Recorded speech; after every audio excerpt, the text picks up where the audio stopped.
Miren, hay una pregunta que las personas, cuando no conocen la palabra de Dios y no conocen los pormenores de nuestro Señor, pues de repente se hacen, y es: agarran la Biblia y entonces abren en cualquier parte y de golpe se encuentran con Lucas 16.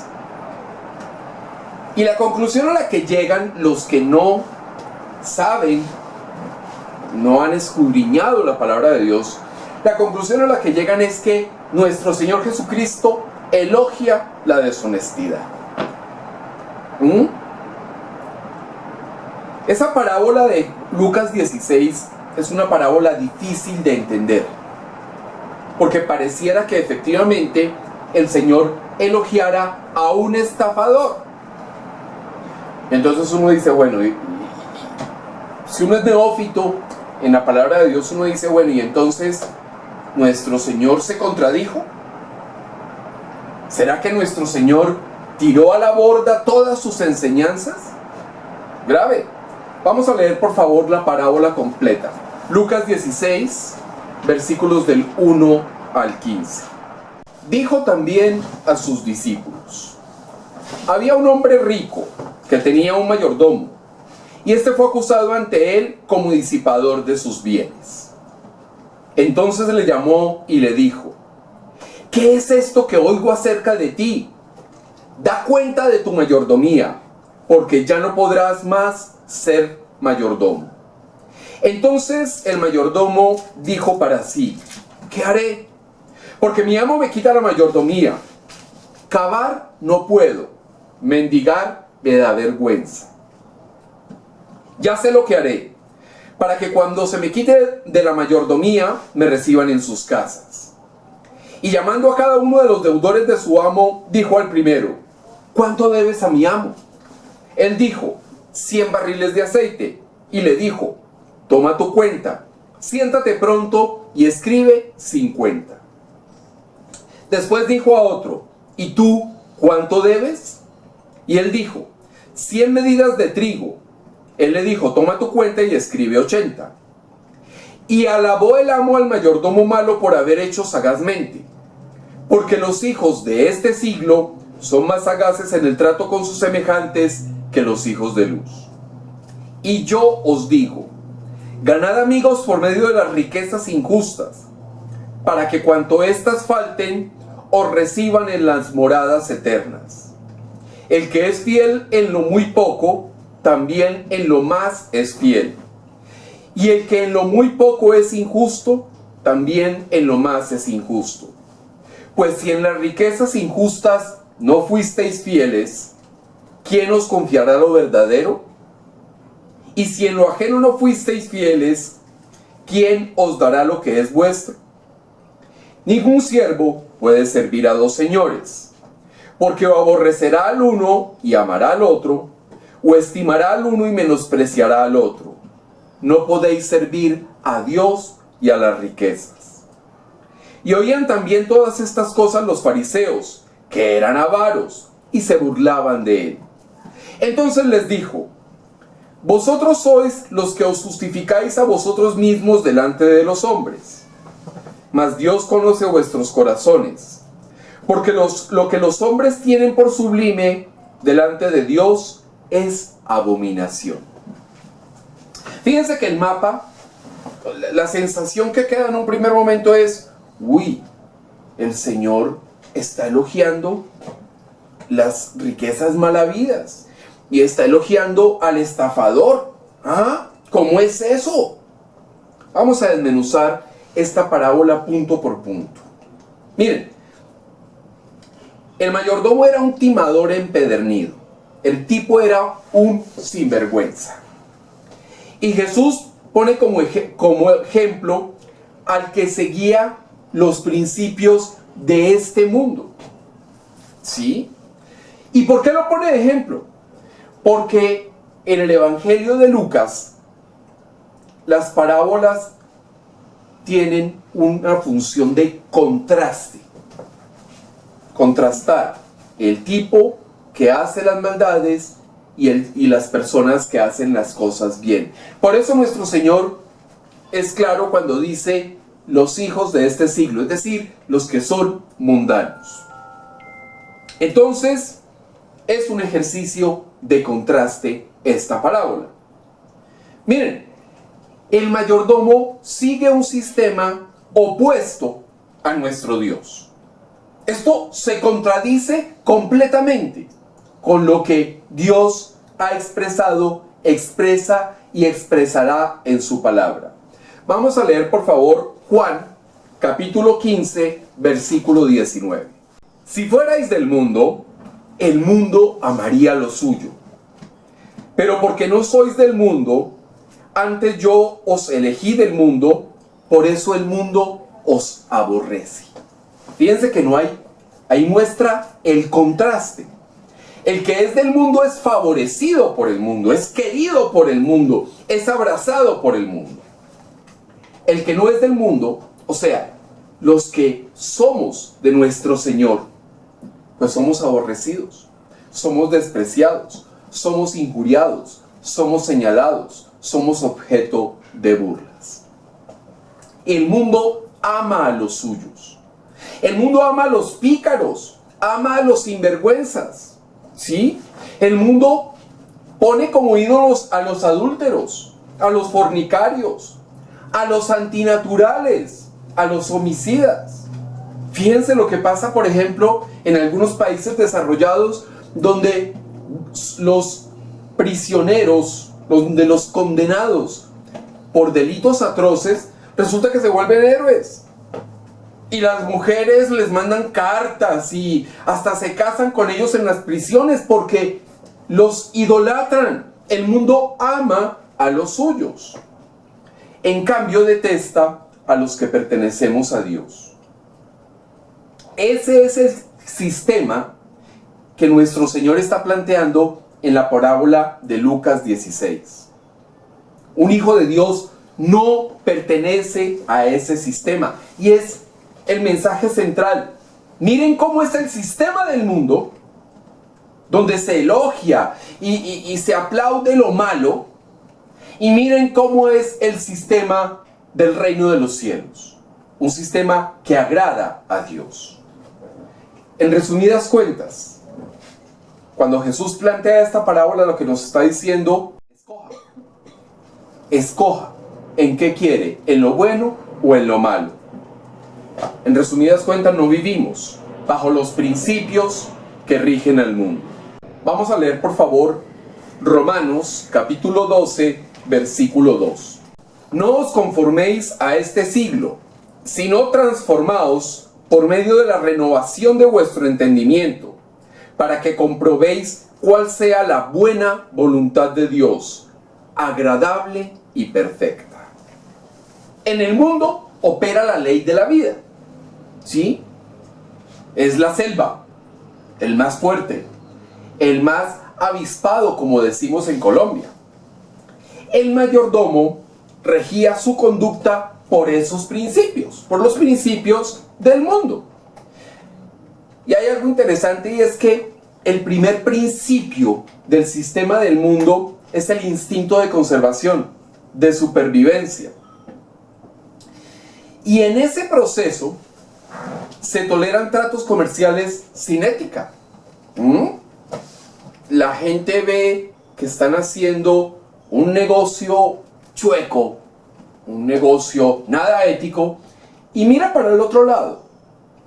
A lo sumo, de repente siente la ambición de poder participar en ese negocio torcido. En el mundo se favorecen las prácticas cuestionables, ¿sí? Y fíjense una cosa que me pasó cuando vi todas las temporadas de La Casa de Papel. Me falta la última, pero la voy a ver. Resulta que, pues los que no han visto La Casa de Papel es un grupo de maleantes que deciden asaltar bancos, asaltar una serie de sitios de importancia, robar oro y demás. Y yo terminé sintiéndome favorable con los delincuentes. Y me comenzaron a caer antipáticos los policías. ¿Sí? Claro, los policías no estaban haciendo todo lo correcto y todo lo ético que deberían hacer como servidores de la ley. Pero fíjense cómo en el manejo de la carne y del mundo uno comienza a sentir simpatía. Entonces yo sentía simpatía por el profesor y me encantaba su manejo estratégico de todas las cosas y el manejo de voz y todo. Oiga, estoy favoreciendo prácticas cuestionables y uno no se da cuenta muchas veces, ¿sí? Pero ocurre. Miren, el mundo elogia al delincuente inteligente. Voy a dar dos nombres: Pablo Escobar y David Murcia Guzmán. Es increíble que uno pasa por las calles, por algunas calles de Medellín, y ve camisetas con el rostro de Pablo Escobar. Eso es tan miserable como elogiar, como de las camisetas y los botones y todo del Che Guevara. Asesinos, psicópatas que terminaron siendo elogiados por ser inteligentes. Para los que no saben, David Murcia Guzmán fue un tipo que generó una gran pirámide en Colombia y quebró a muchísima gente, la dejó en muy precarias condiciones porque el gobierno tuvo que intervenir. Esa empresa se llamaba DMG. Pero la gente lo elogia.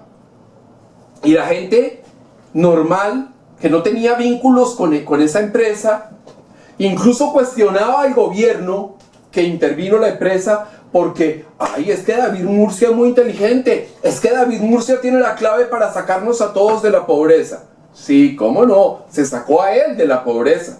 Uno ve en ciertas zonas de Panamá, de Ciudad de Panamá, toda la inmensa fortuna que David Murcia Guzmán invirtió en cerca a lo que llaman la cinta costera, la línea costera. Invirtió millones y millones de dólares en propiedades ahí, ¿sí? Pero resulta que no. Se elogia al delincuente inteligente. Pero volvamos entonces a desmenuzar Lucas 16. Comencemos por Lucas 16:1. Dijo también a sus discípulos: había un hombre rico que tenía un mayordomo, y este fue acusado ante él como disipador de sus bienes. En otras palabras, alguien le dijo: hombre, lo están tumbando. O en lenguaje coloquial de Colombia, están dando por la cabeza, mijo, pilas. ¿Sí? Se apropiaba indebidamente de los fondos. Él era culpable de malversación. Y él se sabía culpable, obviamente. ¿Sí?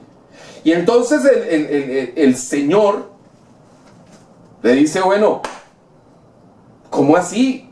Le dice, llama al mayordomo y le dice: ¿qué es esto que oigo de ti?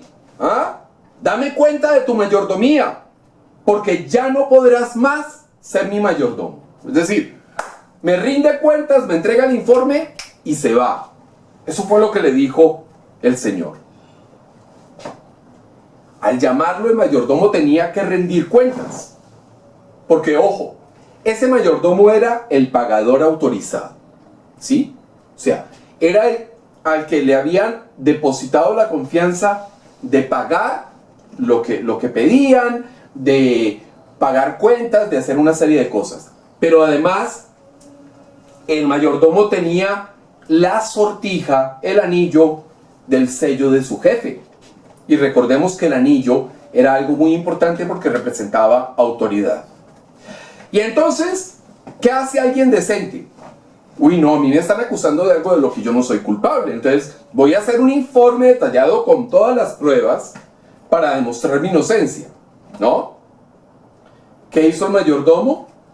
En vez de preparar un estado financiero, que sería lo correcto, decidió actuar de acuerdo a la ley del mundo, es decir, la supervivencia. Y entonces el mayordomo dijo para sí, ¿qué voy a hacer?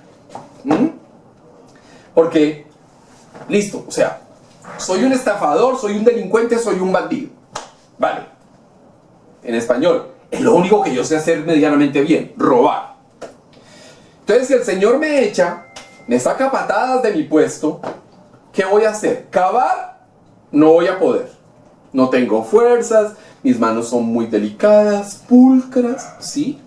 Me hago la manicura cada 8 días, en fin. Y mendigar me da vergüenza. Entonces, ¿qué voy a hacer? El mayordomo entonces reflexiona sobre las posibilidades. Sus manos delicadas, su fuerza insuficiente para encontrar un trabajo normal. Pero lo peor es que a este personaje le daba vergüenza mendigar. No le daba vergüenza ser un timador, no le daba vergüenza ser un bandido, no le daba vergüenza ser un pícaro, le daba vergüenza pedir limosna. Eso sí le daba pena. ¿Qué dirá la gente? No se avergonzaba de su deshonestidad. Y entonces el tipo encontró la solución: seguir con su astucia. ¿Sí? Fíjense que él no se arrepintió en ningún momento. Él no sintió remordimiento, él no dijo, uy, sí, yo le he quitado al Señor o le he quitado a los compradores, a los clientes. No, no, no, él no sintió vergüenza de eso. Él era un estafador inteligente, de acuerdo con los principios del mundo, con las leyes del mundo. Entonces vamos a leer, por favor, nuevamente a leer Lucas 16, capítulos 5 y 6. Y llamando a cada uno de los deudores de su amo, dijo al primero, ¿cuánto debes a mi amo? Él le dijo, 100 barriles de aceite. Entonces el mayordomo le respondió, toma la cuenta, siéntate pronto y escribe 50. El procedimiento fue claro, ¿no? Ser deshonesto, más deshonesto, para ganarse el favor del mundo, ¿no? Y lo hizo con el tipo del trigo, y lo hizo con el del aceite y todo lo demás. Ok. ¿Y entonces qué pasó? Pues que el patrón se enteró también de eso. Me está robando y me entero que para salir sale robando más. Y entonces, ¿qué hace el patrón? Coge al mayordomo y, como dice en Lucas 16:8, alabó el amo al mayordomo malo, por haber hecho sagazmente. Lo alabó. ¡Hombre, qué bien! Eso es lo que se necesita. Y dice nuestro Señor, porque los hijos de este siglo son más sagaces en el trato con sus semejantes que los hijos de la luz. Pues claro, es que todos somos ingratos y malvados. Todos somos pecadores. Todos tenemos corrupciones. Todos. Y entonces, cuando alguien comete una corrupción, salvo que sea doble moralista o cosas por el estilo, cuando alguien comete un acto de corrupción, pues hay cierta identificación de la carne, cierta identidad del mundo. Por eso nuestro Señor ahí ya hace el contraste muy fuerte. Los hijos de este siglo son aprobados y son más sagaces.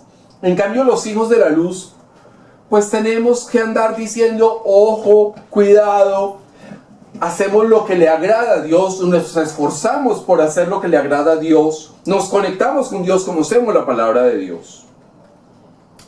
Entonces fíjense que la alabanza, esa alabanza al mayordomo malo, fue hecha por el hombre rico, por el patrón.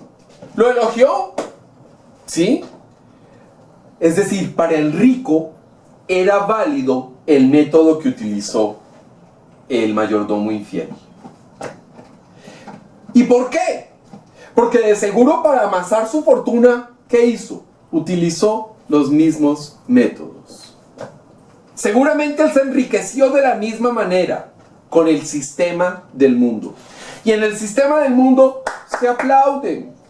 Miren, no hay nada más evidente del sistema del mundo que la política en nuestros países del tercer mundo. Bueno, e incluso los del primer mundo. Se aplauden entre ellos. Se pelean entre ellos de dientes para afuera. Pero ojo, porque después se van a comer, se van a tomar unos tragos y demás.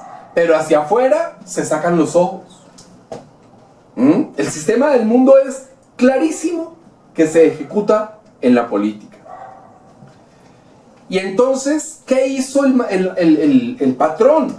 Elogió a su mayordomo malo, a su mayordomo corrupto, al ladrón, al delincuente. Lo elogió por la sabiduría humana que mostró en tratos humanos. Nuestro Señor dice que en sus propios asuntos los del mundo son más listos que los pertenecientes al reino de la luz. Pero hay una diferencia fundamental. Nuestro Señor se refiere a los de este siglo como la gente del mundo, la gente mundana, ¿no? Los de este siglo buscan ganar a cualquier precio, ¿no? Los hijos de la luz tratamos de actuar de forma sabia, de forma ética y moral. Por Dios, ¿cómo es que se nos está olvidando en nuestra vida cotidiana la moralidad? El sentido moral de escoger lo bueno o lo malo, de saber qué es bueno y qué es malo, y de actuar de manera correcta en lo bueno y de evitar lo malo. El sentido moral se ha perdido. Y eso pasa por el sistema del mundo. En cambio, nosotros buscamos, anhelamos el reino de los cielos. Después en Lucas 16:9 dice nuestro Señor: ganad amigos por medio de las riquezas injustas, para que cuando éstas falten, os reciban en las moradas eternas. Esta es la segunda afirmación más compleja de la parábola, la de Lucas 16:9. A ver, vamos a desglosarlo con pinzas.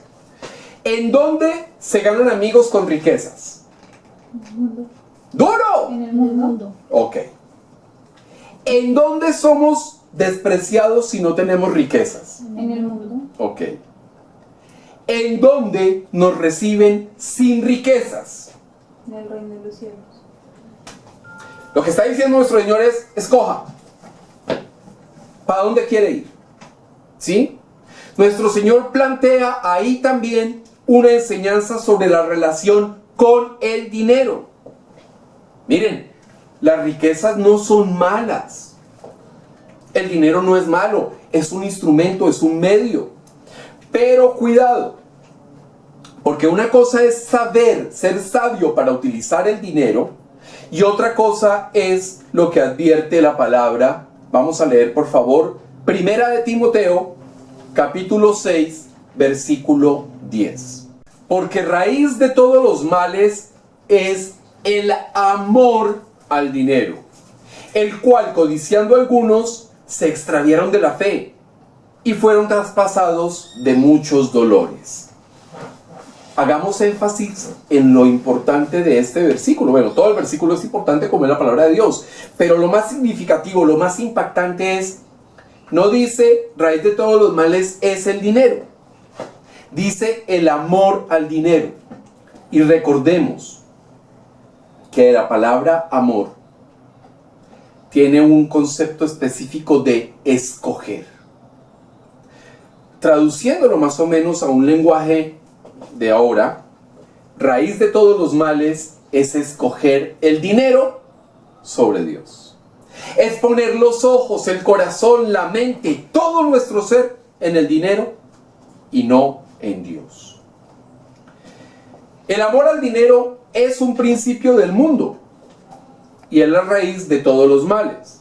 Guerras, odios, homicidios. ¿Cuántas familias el Día de la Madre no terminan al otro día velando, haciendo las exequias de algún familiar porque había una deuda o había una disputa por una herencia o alguna cosa de esas? El amor al dinero hace que nos perdamos del camino de la fe. Sin embargo, ojo con esto, el dinero debe tener un carácter espiritual. Es decir, hay que ser sabios, prudentes y astutos desde la perspectiva de Dios en nuestra relación con el dinero. En otras palabras, hay que ser humildes en la relación con el dinero. Me humillo ante Dios, pero manejo con criterio, con mucho cuidado, mi relación con el dinero. De hecho, las riquezas son un medio para ser utilizadas en las necesidades. Eso sobra decirlo. Pero ojo, no podemos estar al servicio de las riquezas. El mayordomo utilizó las riquezas ¿para qué? Para ganar amigos. Para no caer en desgracia plenamente y tener que ir a echar pala o a mendigar. Entonces el tipo lo que hizo fue comprar amistades. Vuelve y juega el símil con los políticos. ¿Qué hacen los políticos en campaña? Venden humo, hacen promesas porque sí, y por desgracia, por ejemplo en nuestro país, compran votos. Lo mismo que hizo el mayordomo infiel, el mayordomo malo, lo hacen hoy nuestros políticos, muchos de nuestros políticos. Nosotros utilizamos las riquezas para llevar a otros a los pies de Cristo. Y esto no solo con el dinero, con nuestro tiempo. Es que el tiempo es un recurso no renovable. ¿Cuántos utilizan el tiempo para llevar gente a los pies de Cristo? ¿Cuántos utilizan su energía, su capacidad mental, sus dones, sus habilidades para llevar a los otros a los pies de Cristo? Eso también son recursos. El que es fiel en lo muy poco, también en lo más es fiel. Y el que en lo muy poco es injusto, también en lo más es injusto. Pues si en las riquezas injustas no fuisteis fieles, ¿quién os confiará lo verdadero? Y si en lo ajeno no fuisteis fieles, ¿quién os dará lo que es vuestro? ¿Cuál es nuestra actitud con los recursos que Dios nos ha dado para administrar? Nuestro Señor plantea entonces el asunto como si fuera una prueba. Si somos fieles en el uso de los recursos, incluyendo el dinero, somos fieles en cosas mayores. Lo verdadero, que habla estos dos versículos, es el tesoro espiritual que hacemos en el cielo. Entonces, ojo, no somos propietarios de nada. Y esa es la primera parte de la prueba. Si uno se siente propietario de los recursos de los que dispone, pues está equivocado, porque le está quitando la propiedad al que es propietario de todo, que es nuestro Señor. No nos sintamos propietarios de esos recursos. Eso es propiedad de Dios. Nosotros somos mayordomos de esos bienes, de esos recursos, de lo que Él nos ha dado para administrar. Somos responsables ante Dios sobre cómo utilizamos esos bienes. ¿Crees que Dios va a confiarte riquezas celestiales si tú no usas debidamente lo que te dio aquí en la tierra? Ojo con eso. Si no se usan adecuadamente los recursos que Él nos da para ser mayordomos, no va a confiarnos riquezas celestiales. Eso no significa que no tengamos salvación. Claro que la tenemos. Este es un asunto de administración de recursos. de relación con esos recursos. Por su connotación material y por el consumo excesivo y por el placer indebido, el dinero no parece un asunto espiritual, pero lo es. El dinero es un asunto espiritual por aquello de la escogencia. Si yo escojo a Dios, en lugar de escoger el dinero, o los recursos, o la vanidad, o la arrogancia, o el poder, o la influencia, ¿sí? Entonces, si escojo eso en lugar de Dios, estoy escogiendo el sistema humano, el sistema del mundo. Si escojo a Dios, escojo el reino de los cielos, y todo lo demás me será dado por añadidura. En Lucas 16:13, nuestro Señor dice: ningún siervo puede servir a dos señores, porque aborrecerá a uno y amará al otro, o estimará al uno y menospreciará al otro. No pueden servir a Dios y a las riquezas, dice nuestro Señor. Servir. ¿Yo a quién sirvo? ¿Yo sirvo a Dios? ¿O estoy concentrado 24 horas, 7 días a la semana en las riquezas, en poder, en ganar más, en influir más? ¿En qué estoy? Ahí donde esté el corazón, ahí estamos nosotros. Y donde estemos nosotros es si estamos en el sistema del mundo o estamos en el sistema del reino de los cielos. ¿Dónde pongo mi corazón? ¿Dónde pongo mis ojos?